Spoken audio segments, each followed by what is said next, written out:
Κυρίες και κύριοι, απόψε θα σας παρουσιάσω ένα γιατροσόφι το οποίο έχει σχέση με το μιλόξιδο και με τη σόδα.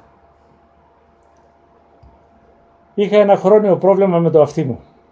Δοκίμασα διάφορα γιατροσόφια, αποτέλεσμα δεν είχα ποτέ. Το τελευταίο που έκανα ήταν το μιλόξιδο με τη σόδα. Κάνοντας στο αυτί μιλόξιδο με σόδα, μέσα σε μία ώρα είχα απαλλαχθεί από το πρόβλημα το οποίο είχα.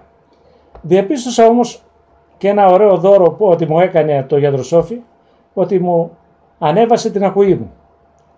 Την επομένη πρωί δεν έκανα τίποτα άλλο παρά να βάλω και στα δύο αυτιά το γιατροσόφι με το μιλόξιδο και τη σόδα. Το έκανα πρωί και βράδυ για 3 μέρες. Η ακοή μου μπορώ να σας πω ότι είναι τέλεια.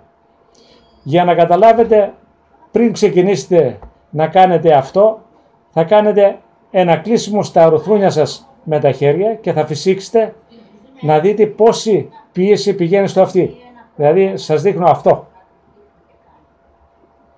Λοιπόν, στην αρχή από τον αυτί εγώ δεν ένιωθα τίποτα, καμία πίεση. Τώρα αισθάνομαι έντονη πίεση και από τα δύο αυτιά μου. Πώς τα φτιάχνουμε? Η σόδα μας είναι αυτή εδώ, όχι βιολογική. Το ξύδι το μιλόξιδο. Έχουμε 2 κομμάτια βαμπάκι. Ρίχνουμε πάνω μιλόξιδο και σόδα. Δηλαδή ένα κονταλάκι περίπου το γλυκού σόδα. Τα πιάνουμε και τα ζυμώνουμε στα χέρια μας. Τα στυγνώνουμε κάπως, να μην έχουν πολύ ξύδι, και τα βάζουμε στα αυτιά. Αυτά αρχίζουν να ακούμε μία βράση στα αυτιά. Όταν σταματάει η βράση, το αλλάζουμε θέση.